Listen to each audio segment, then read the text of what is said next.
For advertisement, call 8125893028. Our Gmail maxtvtelugu@gmail.com.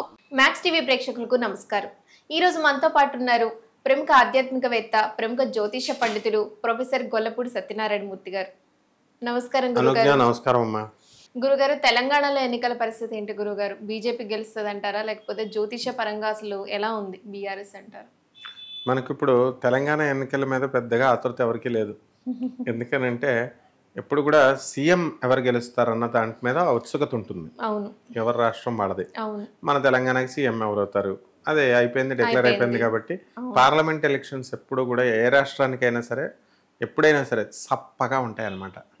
అందువలన పెద్దగా ఇప్పుడు ఆంధ్రాలో అంటే అది సీఎం ఎలక్షన్స్ కాబట్టి ప్రతి ఒక్కరికి చాలా ఇంట్రెస్ట్, ఎవరు గెలుస్తారు పోటీలు పెట్టుకుంటారు, ఇట్లా పందాలు కాసుకుంటారు, రకరకాలు ఎవరైతే ఉన్నారని ఆతృతగా ఎదురు చూస్తారు. మళ్ళీ అక్కడ పార్లమెంట్ మీద పెద్దగా ఆసక్తి చూపించారు.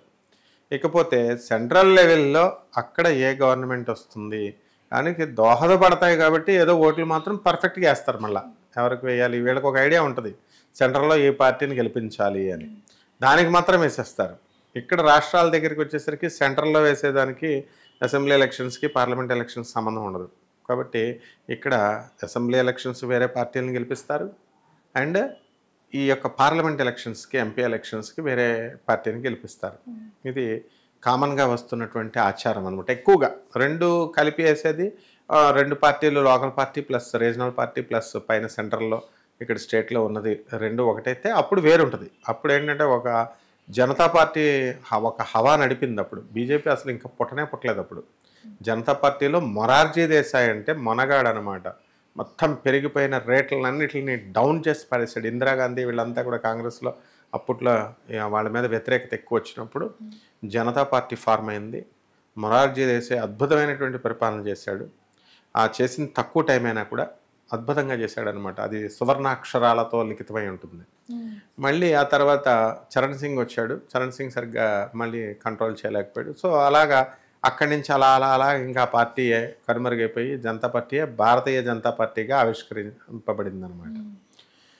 సో ఇప్పుడున్నటువంటి తెలంగాణ ఎలక్షన్స్లో ఏంటంటే మనకి రూలింగ్ చేసేదేమో కాంగ్రెస్ పార్టీ రూల్ చేసి పాపం వాళ్ళేమి బీఆర్ఎస్ పార్టీ చేసిన దాన్ని పథకాలన్నింటినీ ముందుకు తీసుకెళ్తున్నారు. ఎవరికి ప్రజలకు ఎవరికి ఏ ఇబ్బంది కూడా కలిగించట్లేదు. కాబట్టి కాంగ్రెస్ పార్టీ మీద మంచి అభిప్రాయం ప్రజలకు వచ్చింది.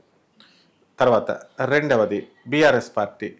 ఇంతకుముందు పాపం సిటీ వారికి వచ్చేసరికి కరెంటు బ్రహ్మాండంగా ఇచ్చారు, వాటర్ బ్రహ్మాండంగా ఇచ్చారు. ఒక 5 నిమిషాలు కూడా కరెంటు తీసేవారు కాదు. దాంతో అద్భుతమైన పార్టీగా వాటర్ పాపం కేసీఆర్ గారు చక్కగా వాటర్ ప్రాబ్లం లేకుండా చేశారని ప్రజల్లో ఒక అభిమానం అయితే ఉంది. అయితే ఇక బీజేపీ దూసుకొచ్చింది. మరి ఇదే బీజేపీ అసెంబ్లీ ఎలక్షన్స్లో ఎందుకు వేయలేదు వీళ్ళంతా? అసెంబ్లీ ఎలక్షన్స్ వచ్చినప్పుడు బీజేపీ పార్టీ నెంబర్ 1 టీఆర్ఎస్ పార్టీకి సమవుజ్జీ పార్టీ అన్నట్టుగా వచ్చేసింది. బీజేపీ సడన్గా కనుమరుగైపోయింది, గ్రహణం పట్టేసింది. దానికి పట్టేసి రేవంత్ రెడ్డి దూసుకొచ్చేసి అనుకోకుండా, అది లక్ అంటారు దాన్నే. సో కాంగ్రెస్ పార్టీ అధికారంలోకి వచ్చింది అండ్ వండర్ఫుల్గా చేశారు. అలాగే టీఆర్ఎస్ పార్టీ అప్పుడు వచ్చినప్పుడు ఆంధ్ర వాళ్ళందరినీ తోలేస్తారు సెటిలర్స్ అని భయభ్రాంతులకి గురి చేసినట్టుగా ఉద్యమ పార్టీ స్టైల్ అది. అప్పుడు ఉద్యమం చేయాల్సిన విధానం అది. సో ఆ విధంగా చేసి గోడ కట్టేస్తానన్నారు అసలు కేసీఆర్ గారు. అసలు నవ్వుకొని చచ్చిపోయారు జనం అంతా కూడా. ఈ సంక్రాంతికి గ్యాంగ్లు వెళ్ళిపోతారు కదా, గోడ కట్టి పడేస్తానన్నాడు ఆయనకు మండిపోయి. పెట్టేస్తే ఇంక రాలేరనమాట. సూపర్. అలాగా ఈ ఎలక్షన్ టైంలో వీళ్ళు కూడా ఇప్పుడు మొన్న అలాగే వెళ్ళిపోయారు ఇంచుమించు.